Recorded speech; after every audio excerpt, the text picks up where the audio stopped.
வணக்கம். இப்போ நாங்கள் இந்த சோளம் வாங்கிட்டு வந்திருக்கிறோம். இந்த மாதிரி ஆவணி மாதத்தில் சோளம் கொஞ்சம் விலை கம்மியாகவே கூட கிடைக்கும். இது மாதிரி வாங்கிட்டு இதை நம்ம இதில் இருக்க தோலெல்லாம் எடுத்துடணும். இந்த மாதிரி தோலை எடுத்துட்டு இது மாதிரி உரிச்சிட்டு இதை ரெண்டாக கட் பண்ணிக்கணும்.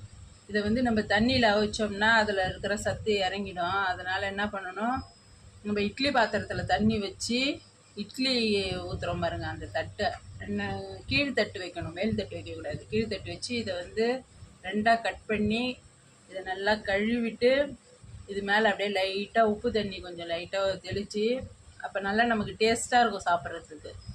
உப்பு தண்ணியில் அப்படியே கொஞ்சம் லைட்டாக இதை முக்கி எடுத்து, இல்லை அப்படியே எனக்கு உப்பு பிடிக்காதுன்னா அப்படியே கூட இதை வச்சு அவிச்சு வேக வச்சு நல்லா சாப்பிட்டோம்னா இது உடம்புக்கு ரொம்ப நல்லது. இது மாதிரி சோளம் இப்போ இந்த ஆவணி மாதத்தில் கிடைக்கிது. இதுமாரி வாங்கி சாப்பிடுங்க. ஸ்கூல் போயிட்டு வர பிள்ளைங்களுக்கும் இந்த வேக வச்ச சோளத்தை கொடுத்தோம்னா உடம்புக்கு ரொம்ப நல்லது. இது மாதிரி செஞ்சு கொடுங்க. நன்றி, வணக்கம். வணக்கம். இப்போ இந்த சோளத்தை எப்படி உரிக்கிறதுன்னு பார்ப்போம். இந்த பாருங்கள், இந்த மாதிரி இந்த இலையெல்லாம் எடுத்துட்டு ஒரு இதாக உரிச்சிடணும். நம்ம இதை ஈஸியாக வந்துடும் இப்படி உரிக்கிறதுக்குள்ள. கொஞ்சோண்டு இப்படியே கட் பண்ணிவிட்டு உரித்தோம்னா இன்னும் ஈஸியாக இருக்கும்.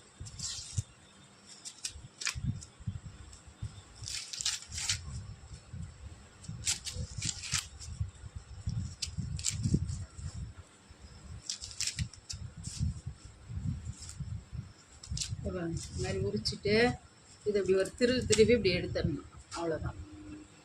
எடுத்துட்டோங்களா?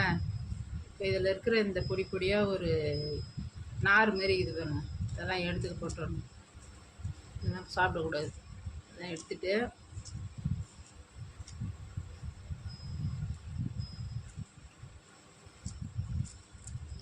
இது உடம்புக்கு ரொம்ப நல்லது. சாப்பிட்டோம்னா இதை செஞ்சு சாப்பிடுங்க. இதெல்லாம் சீசனில் தான் நிறைய கிடைக்கும், கம்மி விலையில். இதையும் போட்டுடலாம். போட்டுட்டு இதை ரெண்டாக அப்படி கட் பண்ணிடணும். ரெண்டாக கட் பண்ணிவிட்டு அவிக்கலாம், இல்லை இதை அப்படியே கூட அவிச்சிடலாம், நம்ம விருப்பம்தான். இதை இட்லி பானையில் வச்சு நம்ம அவிச்சோம்னா தட்டு போட்டு இதோட சத்து இறங்காது. தண்ணியில் முழுக வச்சு வேக வச்சோம்னா இதில் இருக்கிற சத்துலாம் இறங்கிடும். அதனால் நம்ம இட்லி தட்டில் அடித்தட்டு போட்டு இதை வேக வச்சு சாப்பிட்டோம்னா உடம்புக்கு ரொம்ப நல்லது. நன்றி, வணக்கம். இப்போ இந்த மாதிரி கட் பண்ண சோளத்தெல்லாம் இது மாதிரி லைனாக அடுக்கி வச்சிடணும். இட்லி பாத்திரத்தில் ஒரு தட்டு வச்சு, இது கீழ் தட்டு தான் வச்சுருக்கிறேன். நிறைய சோளனமே நல்லா மேலே வந்துடுச்சு.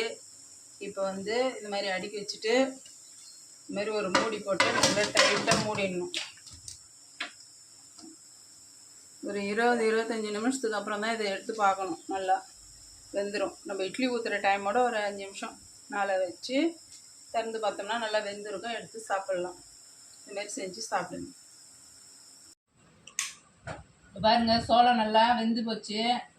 சாஃப்டாக ஒரு 20-25 நிமிஷம் வெந்துது. இது அப்படியே போனோன்னா எடுத்து சாப்பிட்டுக்கலாம். இது சாப்பிட்டா உடம்புக்கு ரொம்ப நல்லது. இப்போ தான் நாங்கள் சாப்பிட்டுன்னுக்குறோம்.